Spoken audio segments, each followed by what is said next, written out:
Good morning. I'm Xolani Kacela. I want to welcome you to this Sunday's Reverend Dr. Martin Luther King Jr. Sunday Memorial Service, where we honor the legacy and life of Dr. King. We start our day by doing our land acknowledgement. Before I say that, I want to describe myself for those who cannot see me. I'm an African-American man, 62 years old, wearing a white frame set of glasses, a little bit of hair on my head, and I have a bright orange stole with a chalice on it. We light this candle in honor of the Kamiamawekma Ohlone indigenous people who were the first humans to inhabit this land thousands of years before colonial settlers arrived. We honor their resilience in the face of devastating harm. And we lift up their neighboring descendants to the south, the Amamutsan tribal band, with whom we're working to preserve their sacred land of Uristoc and to ensure their culture and traditions continue to thrive.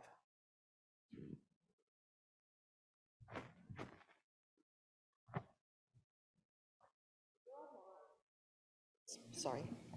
If you're online, please light your chalice in your heart, or the chalice in your heart, as I light the chalice here in the sanctuary.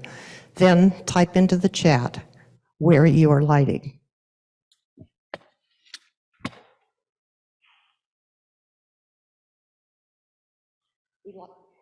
Sorry. We light this chalice for the warmth of love, the light of truth, and the energy of service.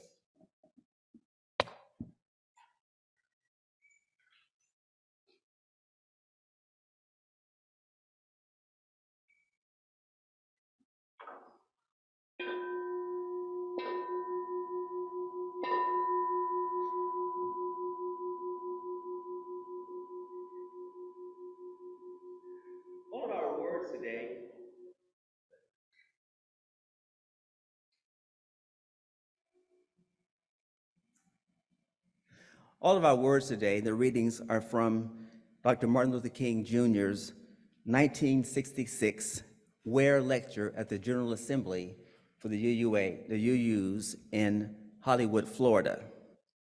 Our call to worship is a part of that lecture. He wrote, "I'm sure that each of you has read the arresting little story from the pen of Washington Irving entitled Rip Van Winkle. One thing that we usually remember about the story of Rip Van Winkle is that he slept 20 years. But there's another point in that story which is almost always completely overlooked. It is the sign on the inn of the little town on the Hudson from which Rip went up into the mountains for his long sleep. When he went up, the sign had a picture of King George III of England. When he came down, the sign had a picture of George Washington, the first president of the United States. When Rip Van Winkle looked up at the picture of George Washington, he was amazed. He was completely lost. He knew not who he was. The incident reveals to us that the most striking thing about the story of Rip Van Winkle is not merely that he slept 20 years, but that he slept through a revolution. This morning, here in 2024, we respond to King's telling of Rip Van Winkle's nightmare by declaring that we are awake and aware that a revolution is taking place around us. We call ourselves to worship by declaring that we must remain awake. Repeat after me. I will stay awake. I will not sleep during this revolution. Awake. Awake. Awake. I invite you now to rise in body and or spirit as you're able, as we affirm our faith together.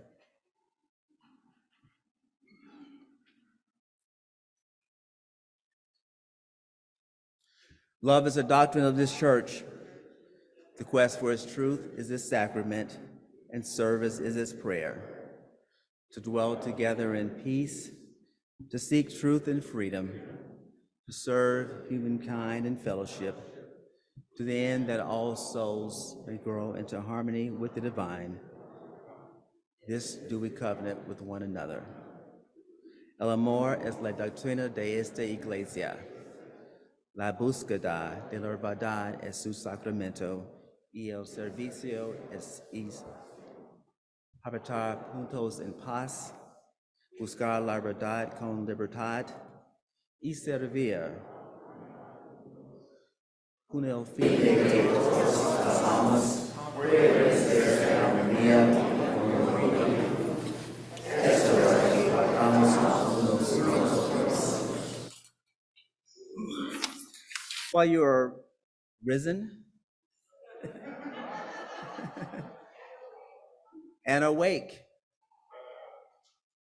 Dinah will lead us as we sing together hymn number 149, Lift Every Voice and Sing.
Good morning.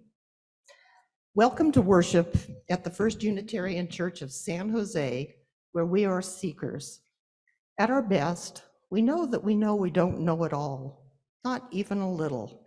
And so humbly, We seek new beginnings that show us how to truly live out the mission of this congregation, to make love visible in all we say and do. We do this by honoring the wholeness, the inherent worth and dignity and beauty of everyone, and by recognizing so deeply that we are all connected that we can't help but work for liberation for all. Thank you for being here today. If you're new or visiting, thank you for being part of our community, whether it's for this day alone or for the rest of your life. I'm Mary Martin. My pronouns are she, her, and I'm the worship associate today. We want to thank the volunteers and staff who made today's service possible, and during the service, their names, will be displayed on a slide. So now we'll say hello to our friends watching us on Zoom. So I think we wave there.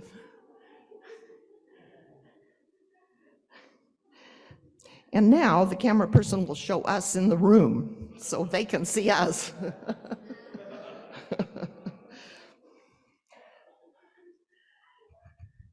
Okay. If you're new here, please reach out to any one of us. You're also invited to visit the welcome table after the service in our social hall, which is right there, and to enjoy a cup of coffee or tea and some treats. The nursery downstairs is open, and children from birth through kindergarten are invited to spend the entire service there. Parents are welcome to accompany their children to help them get used to it, and there's a monitor that streams the service so parents can still enjoy the service while their child gets used to the nursery. If you need a listening ear this week, please get in touch with our Pastoral Associate of the Week, Mary Idzo. Her email address is on the handout and on the Zoom, it'll be put on the Zoom chat. She'll be at the pastoral care table during social hour. I have several announcements. The building committee asks that you be very vigilant about the security of the building. There will be some guidelines. Sorry. There will be some guidelines coming out very soon. There will be a town hall after church on Sunday, January 28th. The Magnificent Seven, also known as your search committee, and the pretty darn good Seven, your board of directors, will be sharing important information with you. And now Jenny Redfern has something else to say about the search.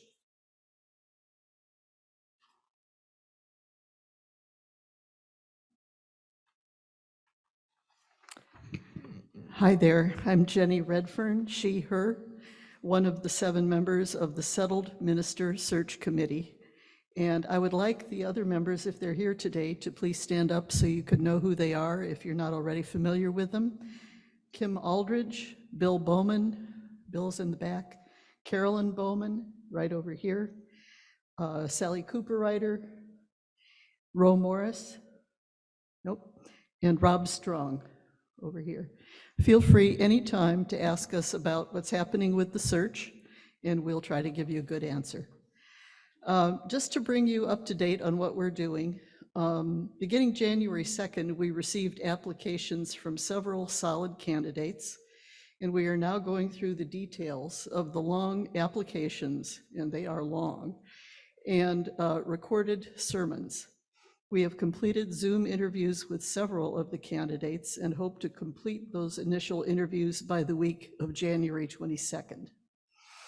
Our target for completing other parts of the interview and selection process, and there are many parts, is by the end of March. There will be more work after that into April before we can announce our selection to the congregation. We will keep you updated on our milestones, but please feel free to talk to individual committee members anytime. And like I said, we'll try to give you good answers.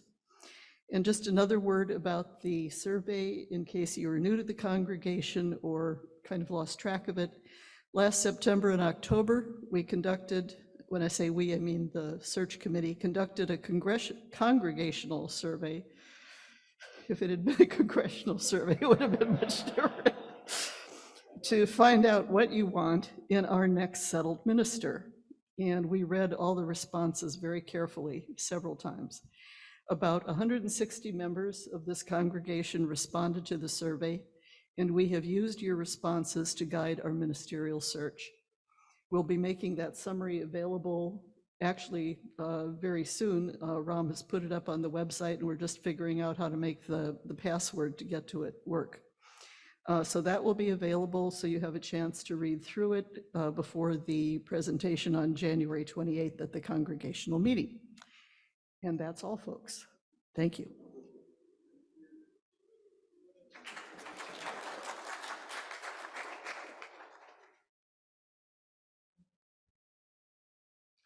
And now Juliet Stubblebine will treat us to a story for all ages.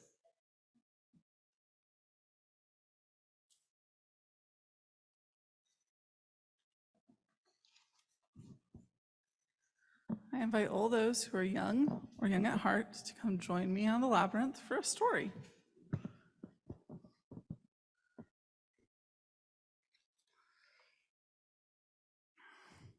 Today's story is We March by Shane W. Evans. The morning is quiet. This material was removed from the video to respect copyright. And now let's sing our children and youth to their classes.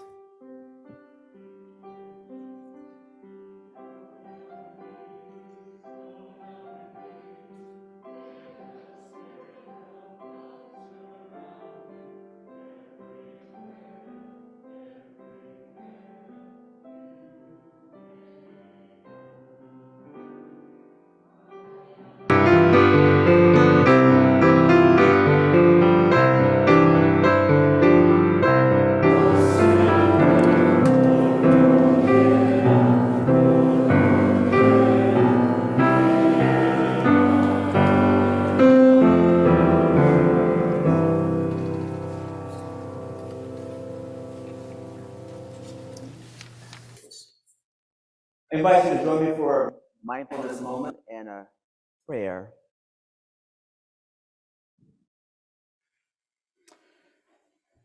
I invite you to center yourself by finding a comfortable, restful position. Get in touch with your breath.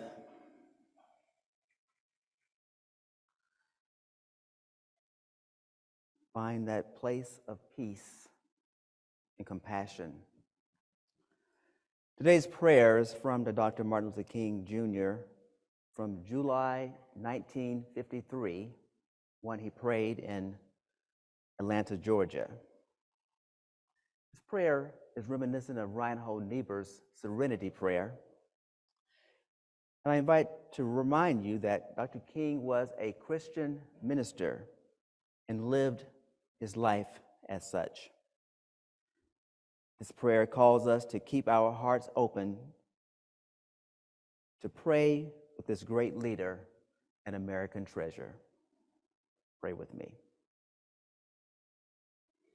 O thou eternal God, out of whose absolute power and infinite intelligence the whole universe has come into being, we humbly confess that we have not loved you with our hearts, souls, and minds, and we have not loved our neighbors as Christ loved us. We have all too often lived by our own selfish impulses rather than by the life of sacrificial love as revealed by Christ. We often give in order to receive. We love our enemies and hate our enemies. We love our friends and hate our enemies. We go the first mile but dare not travel the second. We forgive, but dare not forget. And so, as we look within ourselves, we are confronted with the appalling fact that the history of our lives is the history of an eternal revolt against you. But you, O God, have mercy upon us.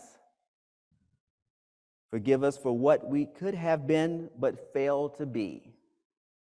Give us the intelligence to know your will. Give us the courage to do your will.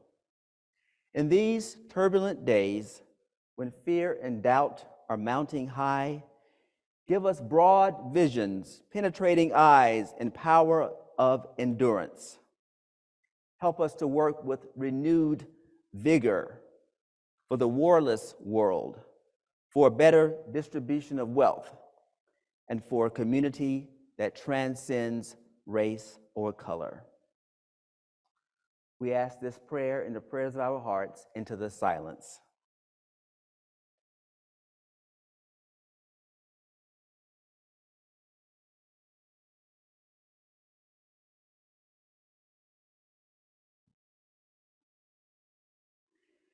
Give us the devotion to love your will. In the name of the Spirit of love, we pray. Amen, and may it be so.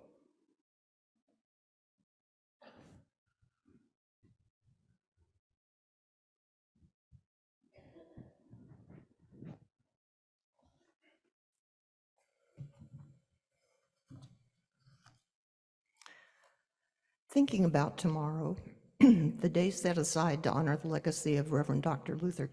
Martin Luther King Jr., I've been reflecting on the lessons he taught us that all of us can use in our personal lives all year long. Though most of us won't be leaders who will go down in history, we can all aspire to follow in the footsteps of Dr. King. And here's how I'm aiming to do this. While Dr. King's This material was removed from the video to respect privacy. a spirit of forgiveness within yourself. And lastly, consider how you're helping others. May it be so.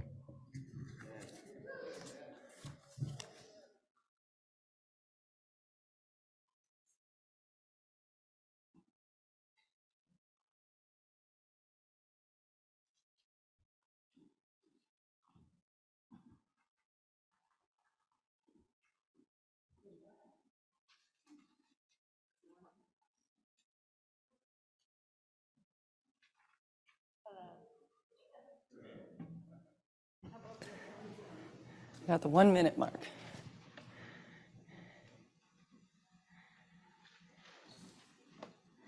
Good morning. There we are. Hello. So I'm going to do a quick introduction, and then you can hear I'm a little hoarse today, so I'm going to do a quick warm-up with y'all, too, to make sure I can sing this song. So our first introduction is going to be, this is Guitars Aloud. My name's Amanda Sullivan, and I'm going to introduce our crew here. You can go ahead and clap. So we have a guest today who was one of the original members, longtime member of Guitars Aloud, Ed Gardner. He's now in Michigan, but came and is playing with us today. We have Curtis Asplund, who joined us this past year or so. We have Sally Cooper Ryder, our amazing leader of Guitars Aloud. And Ray Kitty, who's also been with the group for some time. So for a quick warm-up before we sing Redemption Song by Bob Marley, we're going to do some lip trills. So you can do it about 5 or 6 times. They go like this.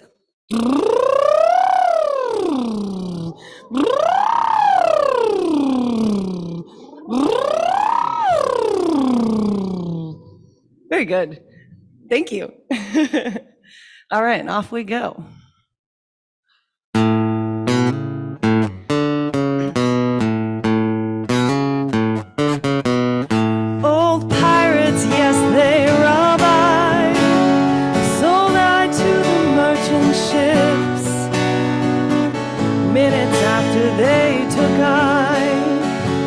From the bottomless pit, but my hand was made strong by the hand of the Almighty.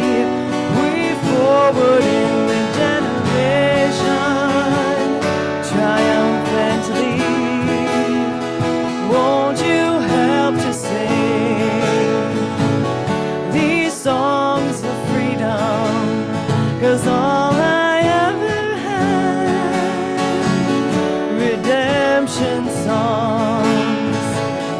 redemption songs.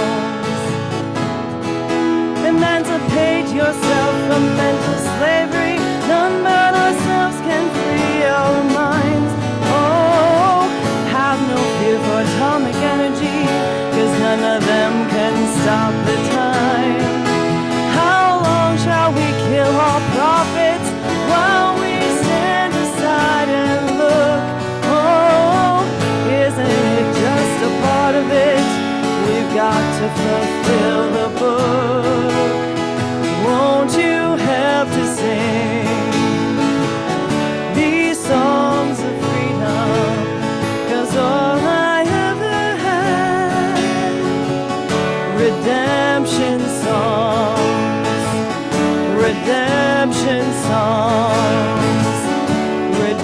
redemption songs.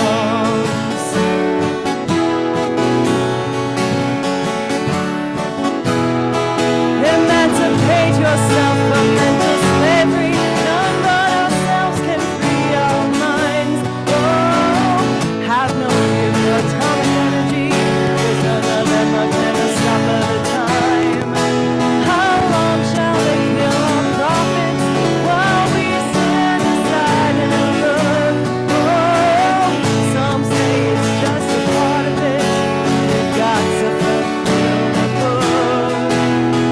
Won't you help to sing these songs of freedom?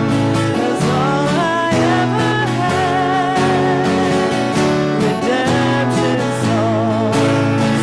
All I ever had, redemption songs. These songs of freedom. These songs of freedom.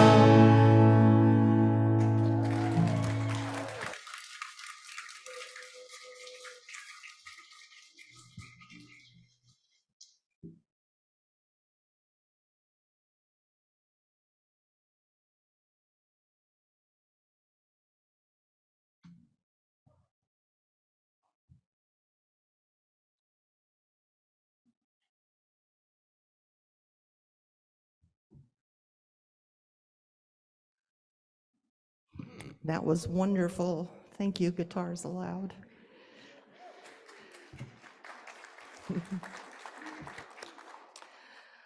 This reading is also from Dr. Martin Luther King's speech who was the Ware lecturer at GA, and the title of the lecture was "Don't Sleep Through the Revolution." I think it is necessary to see the meaning of love in higher terms.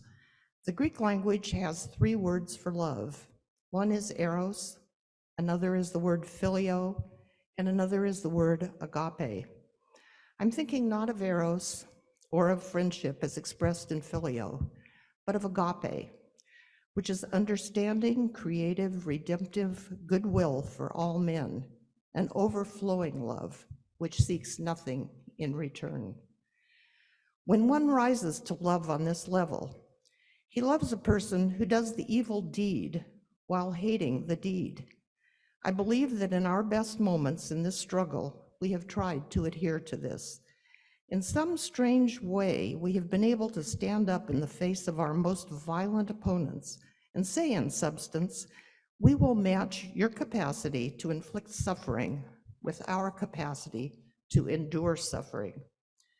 We will meet your physical force with our soul force. Do to us what you will, and we will still love you.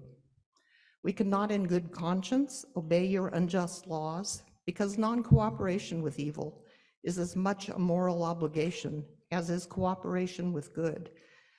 Throw us in jail, and we will still love you. Threaten our children, bomb our homes, send your hooded perpetrators of violence into our communities at the midnight hours, and drag us out on some wayside road and beat us and leave us half dead. And as difficult as it is, we will still love you. Send your propaganda agents around the nation and make it appear that we are not fit morally, culturally, or otherwise for integration, and we will still love you. But be assured that we will wear you down by our capacity to suffer. And one day we will win our freedom. We will not only win freedom for ourselves, we will so appeal to your heart and your conscience that we will win you in the process, and our victory will be a double victory. This is our message in the nonviolent movement, which we are true to. I think it is a powerful method, and I still believe in it, and I know that it will lead us into that new day.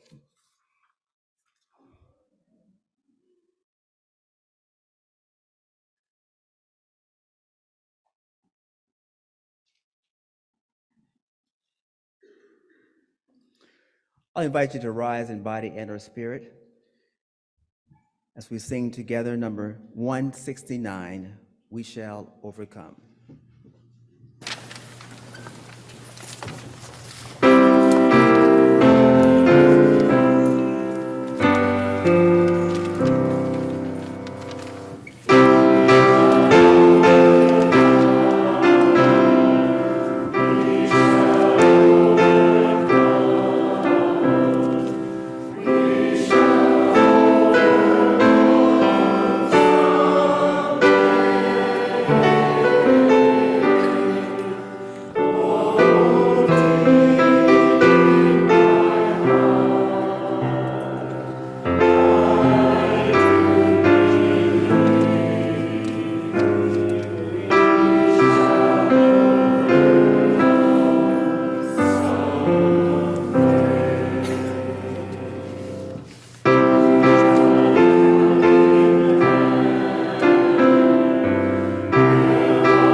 The rain has stopped, the sun has come out, and you're here with your bright, sunny faces and smiles. So I'm very happy to see you all.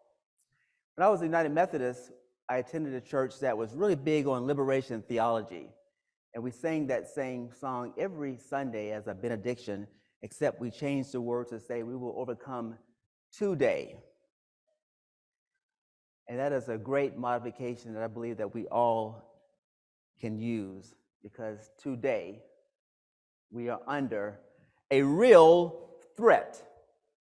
Today, we are facing a severe attack on our freedoms and liberties.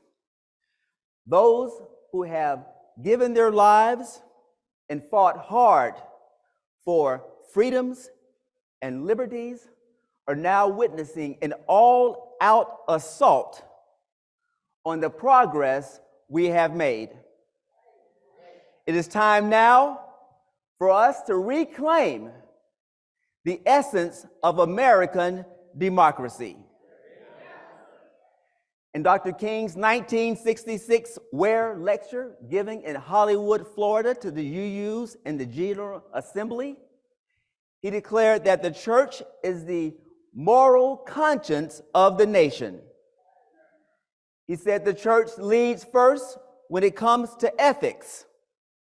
The church is the moral authority for society and communities. And I will add that each of us is a voice for the church. And that means that we must put on and take on our responsibilities as a moral, ethical ventriloquist. A ventriloquist has the ability and the skills to throw his voice to the dummy in his hand. The church is no dummy, because we are all intellectual giants with the capacity to speak eloquently, thoughtfully, and courageously on behalf of this community. At the core of Dr. King's Ware lecture was the idea of sleeping through a revolution. A revolution, he defined, is a time of important change. And when the church finds itself in the midst of a revolution, likewise for communities, countries, and nations, no one can afford to be asleep. We must all stay awake during this revolution.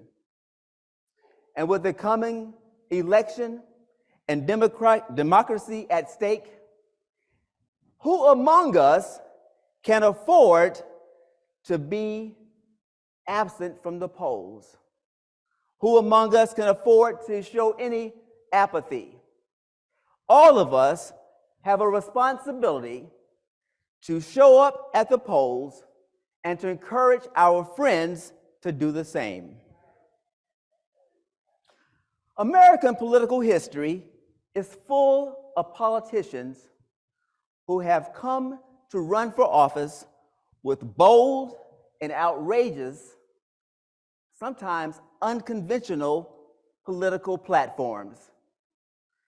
Who among us can forget the infamous 1963 speech given by George Wallace, where he declared, get my words here together.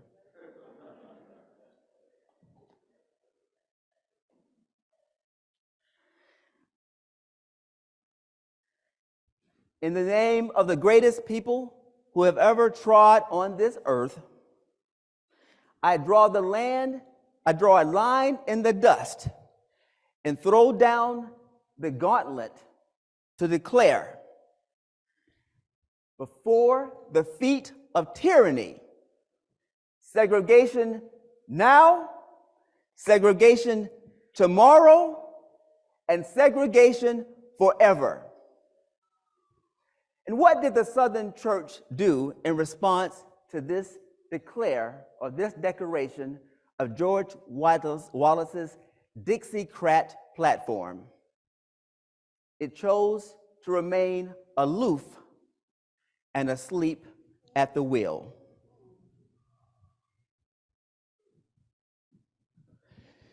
The UU Church was still in its infancy at that time, having been united only 2 years before with the Unitarians and the Universalists. And then 3 years later, Dr. King addressed the Unitarian Universalist. Like King, I ask, what do we do when we find ourselves in such a pivotal moment? King reminded the nascent UUs of their responsibility to continuously reaffirm the immoral nature of racial segregation. Although racial segregation is now illegal, it is still legal to make statements about immigrants, quote, poisoning the blood of our nation, and to call your political opponents vermin that must be rooted out. When discussing love, King gave us 3 words from the Greek language: eros, phileo, and agape. He emphasized the significance of embracing agape, which encompasses understanding, creative and redemptive goodwill toward all individuals, and a selfless love that seeks nothing in return. Should I cut my speaker off, this one off? Is there echo? Okay. How can we employ agape in the face of individuals who intentionally will cause us harm, and those who harbor against us ill will? Where can we locate agape when there are countless unhoused individuals all across this nation? And how do we summon agape when the Supreme Court overturns Roe v. Wade? What about agape for thousands of people stranded at the US-Mexican border? And agape for those who cause ruin, death, and chaos in Israel and in Gaza. In King's words, these are persistent and challenging issues that demand our attention. Our faith compels us to remain alert and awake and engaged. Turn to your neighbor and say, "Stay awake."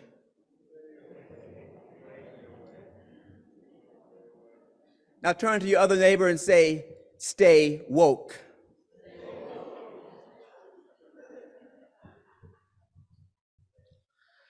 To be woke means that you are conscious and aware.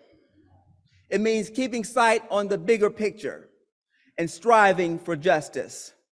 It involves making love visible in all we say and do. To those who seek to regress and diminish our rights and freedoms, we declare that we will wear you down with our capacity to endure. We will overcome and we will achieve freedom for all. By all, I mean youth, women, LGBTQ persons, those who are mentally ill, immigrants, those with disabilities, and all persons protected by our Constitution. And King said, not only will we secure freedom for ourselves, but we will also appeal to your heart and conscience. And ultimately, we will win you over. This will be a victory for all.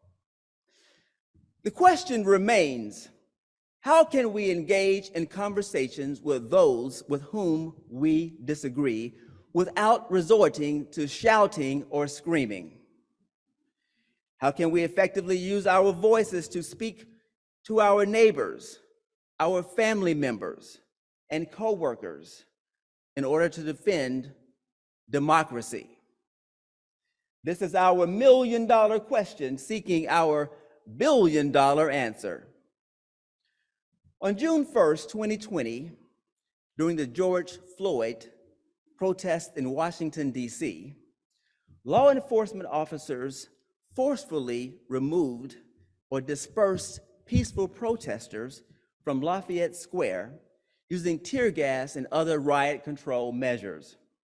This was done to create a path for the president and senior administration officials to walk from the White House to St. John's Episcopal Church, and the president took advantage of the moment to take a photo op. He did it in front of the Ashburton House, which is the parish house for St. John's Church. And I heard a minister who served there say that they showed up with no notice and took advantage of the situation.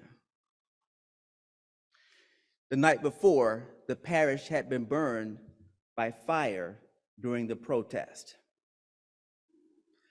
The following day, my wife and I found ourselves on a boat with a guide in the Lake Texoma, which is a great body of water that straddles both Oklahoma and Texas. We were with this captain on this 20-foot boat, 8 feet wide. The captain was white, and his son was with him, who was about 20 years old. Although we are Texans, at the time we lived in New Mexico, and I had this sense of knowing what is going on with my fellow Texans. Although I lived in New Mexico, that didn't give me any permission to be removed from the revolution that was going on around us. I was very curious to understand how were my native Texans processing the events around the George Floyd protest. After tossing in my head for about an hour how I could discuss this with this captain, it finally dawned on me how I could broach the subject. How are people around here reacting to the protest, I asked. I don't know what you're talking about. I haven't heard of any protest. Now, I couldn't believe what I was hearing, because all over the news, radio and TV, were nothing but reports about the protests in Washington, D.C. Are you sure you haven't heard about those protests in D.C.? I don't know what in the world they're talking about. It seems to me that they're creating havoc and fighting and tearing down things for no reason at all. Now we were making some progress. Our conversation went on for about 15 or 20 minutes. And I engaged him, and we exchanged ideas and thoughts about the protest.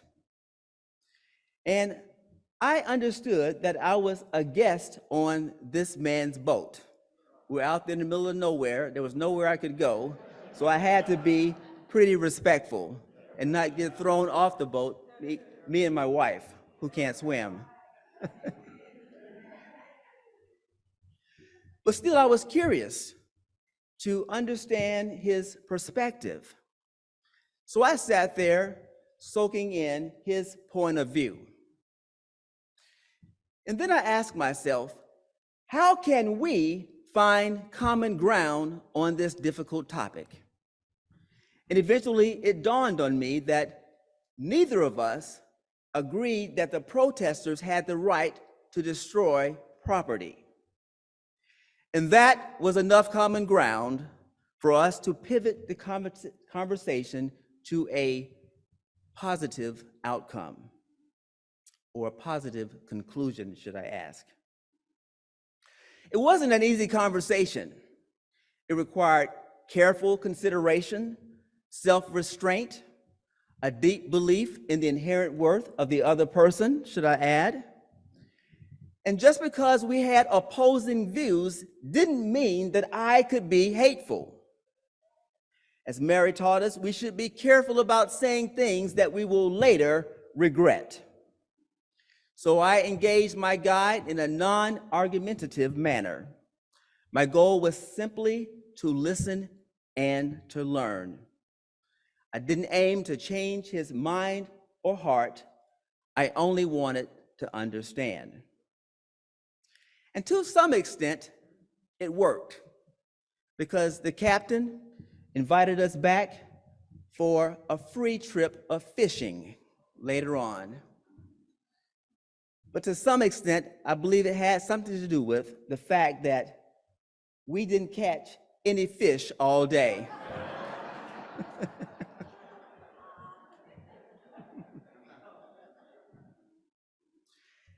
As individuals, how can we stop the erosion of our freedoms? We must write letters.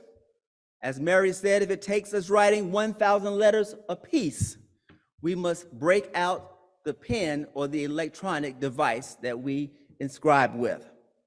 We must stay in touch with our elected officials. And we must exercise our right to vote. Most importantly, we must summon the courage of our convictions.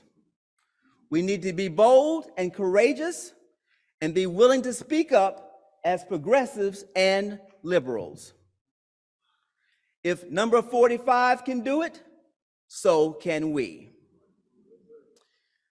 A couple of months ago, I bought for myself a Fitbit fitness monitor. I needed to upgrade my timekeeping technology, and I wanted to get rid of this feeling that I was left behind my peers and friends who were sporting Android and Apple watches. I also bought the Fitbit because I needed to improve my sleep hygiene and to try to find ways to improve the quality of my sleep. But truth be told, wearing the Fitbit has increased my anxiety around sleeping.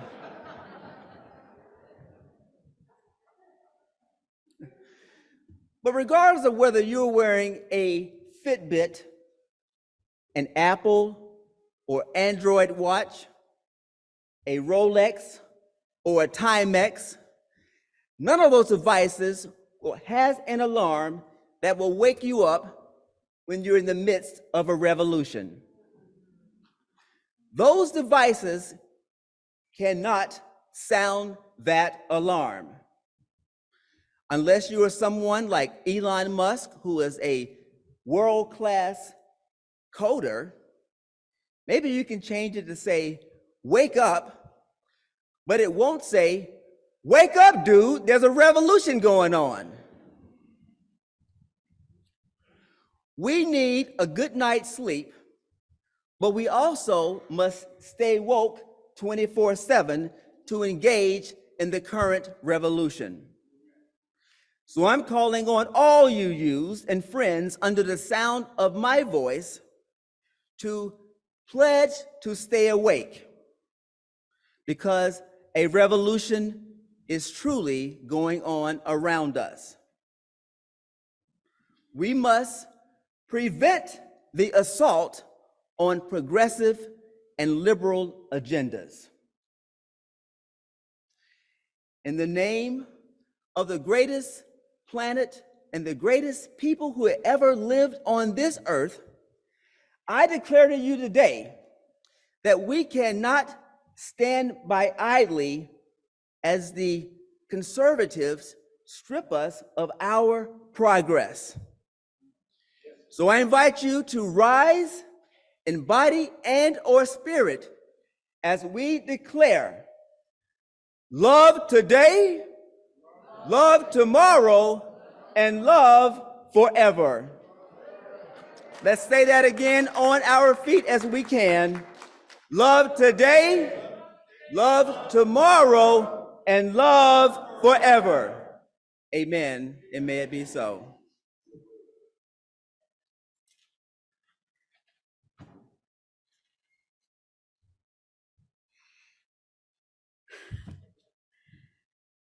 What many of us would say at this point is, how can I follow that?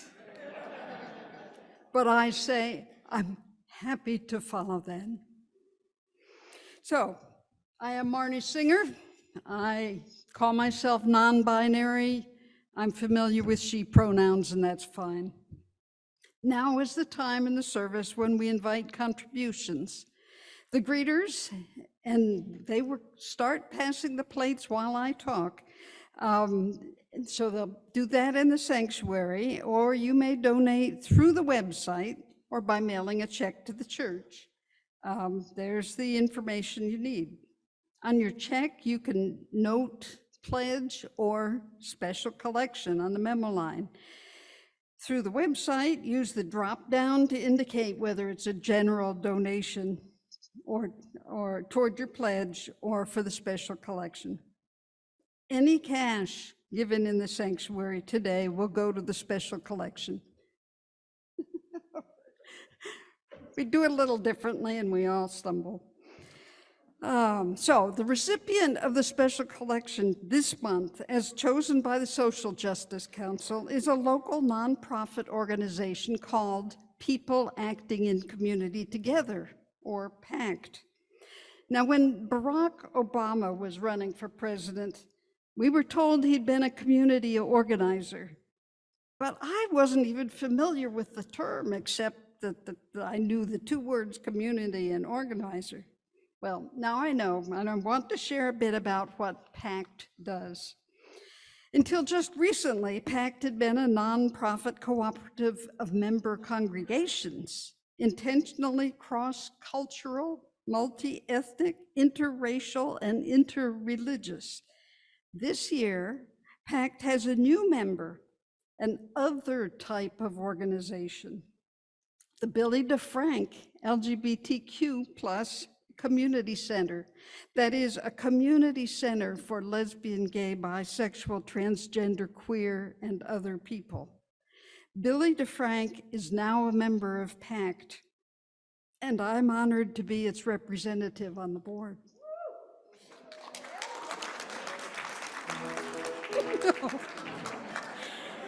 Okay, goosebumps. PACT's purpose is to build relationships based on mutual respect and enhance the quality of life in Santa Clara County through actions deeply rooted in shared values. Toward that end, PACT identifies, develops, and trains leaders to address issues of common concern and provides those leaders a network of support.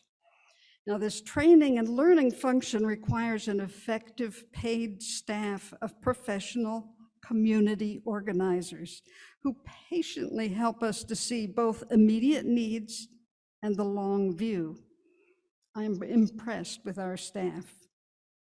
Now, PACT's voter engagement project is one good example of work that we do. PACT cannot endorse candidates for election, but it can sponsor candidate forums and encourage people to ask questions that may help candidates show their true colors. PACT also encourages people to see the importance of their voting. I found some text written by our minister emeritus, Reverend Nancy Palmer Jones, about PACT. She said, "What does love require of us? We speak up, we show up, we act, and we vote. It can be hard to believe that we have the power to turn the tide of events toward liberation for all and away from a pattern of privilege, power, and advancement for the very few. We look to people like Reverend Dr. Martin Luther King Jr., who have lived with courage and determination, speaking truth to power, challenging systems of oppression, and serving as compassionate agents of change, fueled by the transforming power of love." Now, I have a few flyers here about the upcoming candidate forums here for the primary for San Jose City Council in election in March. Thank you. And I have put over on the organ bench some pledge cards for you to pledge that you will be voting. And on the back, it has the email address from Sammy Evans if you want to sign up to help with the voter engagement by phone banking and canvassing. So please give what you can. If you missed the plates, you can still do it online, or give in your time to help get the vote out. I'll be here in social hour if you'd like to know more. And let us rise in body or spirit for hymn number 1035, Freedom is Coming.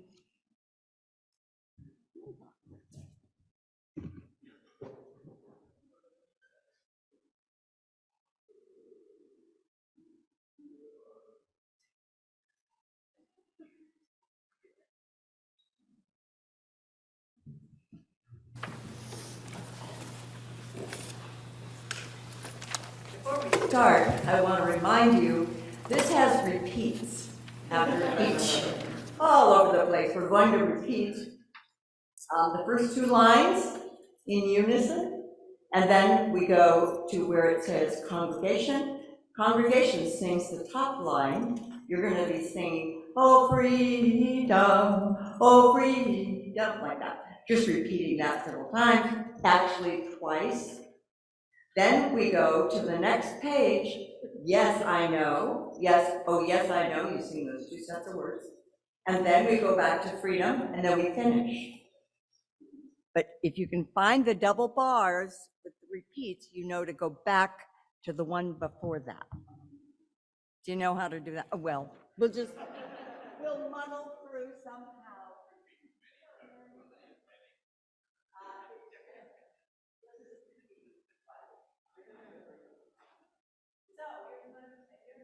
I'm going to play the first two, then you're going to sing them to me, and then we're going to go right to the third line, where you guys sing freedom. Right? What she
Thank you, Mary, for leading us in song and Isai. Also want to thank Mary Martin for being my wonderful worship associate this morning. For the wonderful reflection, and to Guitars Aloud for the beautiful music. Remind you, tomorrow is the King holiday. Hope that you have a day on versus a day off, as they say, to do some type of volunteer work or do something good for other people. The closing words are from the same Where lecture given in 1966 by Dr. King. Towards the end of his address, he said, "For the health of our nation, these problems must be solved. In the areas of housing, schooling, and employment, there is still a great deal that must be done. We still have a long, long way to go. I've heard it said that the day of demonstrations is over. This is something that we hear a great deal. Well, I'm sorry. I can't agree with that. With this faith, we will be able to hew out of the mountain of despair a stone of hope. We will be able to transform the jangling discords of our nation into a beautiful symphony of brotherhood, of humankind, I might add, and speed up that day when all of God's children all over the nation and the world will be able to walk the earth as people. And then we can sing in the words of the old Negro spiritual, Free at last, free at last. Thank God Almighty, we are free at last. Keep your head up, keep your hearts open. You may go in peace. Amen.